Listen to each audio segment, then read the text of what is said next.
Hello, everybody. My name is Masood Olia, and I'm a faculty in the School of Engineering at Wentworth University. And I'm here with a problem related to the topic of area moment of inertia. And the objective in this problem is to find the moment of inertia of this unsymmetric C-shaped kind of cross-section, channel-shaped cross-section with respect to the x-axis. So we want to find basically I with respect to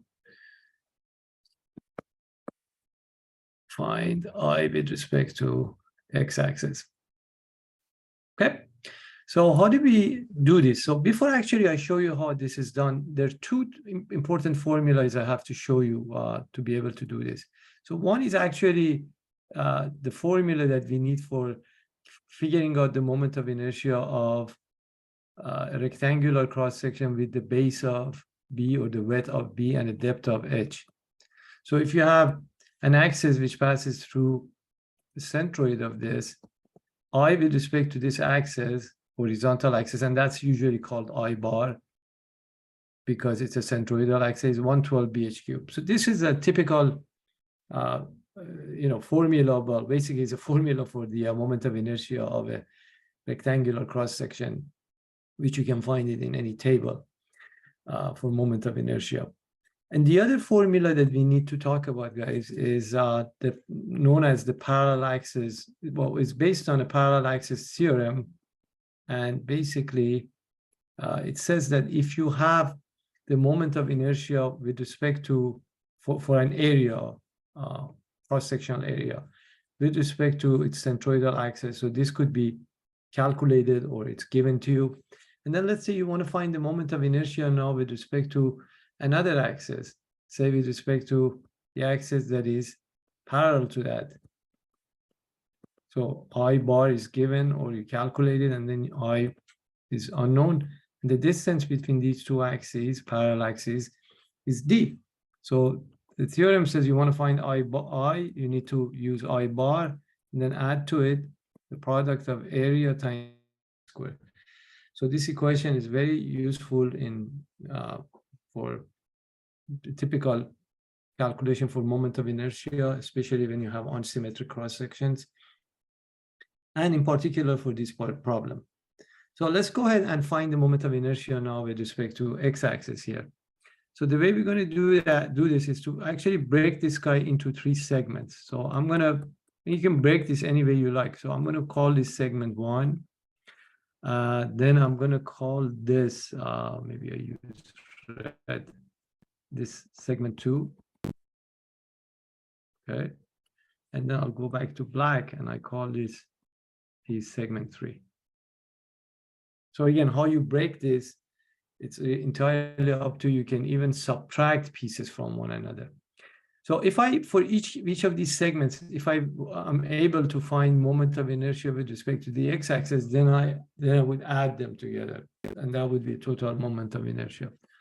So let me start with the segment 1. So first, if you let an axis pass through here, the moment of inertia for this axis is 112 BH cubed. B is 1 and H is, as you can see, is 8. So basically the formula I'm going to use is this. I sub x for each of these segments is the moment of inertia with respect to the centroidal axis plus AD squared, which is basically the equation that you have here. So I bar, remember, is 112 BH cubed. So for the segment 1 is 112, B is 1, H is 8.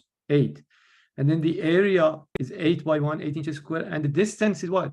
The distance between the two axes, from this axis to the x-axis, which, as you can see, is half of 8 or 4 inches. So if you do the calculation here, I believe this becomes 170.67. Units of moment of inertia is inches to the power 4.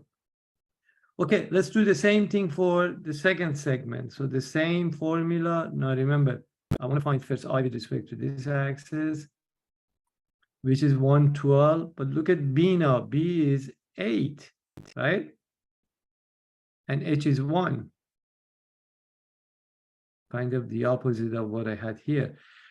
plus the area again is 8. And then what's the distance between this axis and x-axis? That's half an inch, right? So this is going to be very small actually compared to segment 1. So 2.67 is the outcome, inches to power 4. Finally, for segment number 3, again 112. Let's see, you want to find I with respect to this axis. Now B is 1 and H is 3, right? Plus area is 3 by 1, that's 3 inches squared. And the distance is half of 3. So this would be 1.5 inch. You see, it's really easy to do this. So this one comes out to be about 9, exactly 9. So now all you have to do is basically add these 3 numbers. And that would be a total moment of inertia with respect to the x-axis. So this comes out to be about 182.33 inches to the power 4.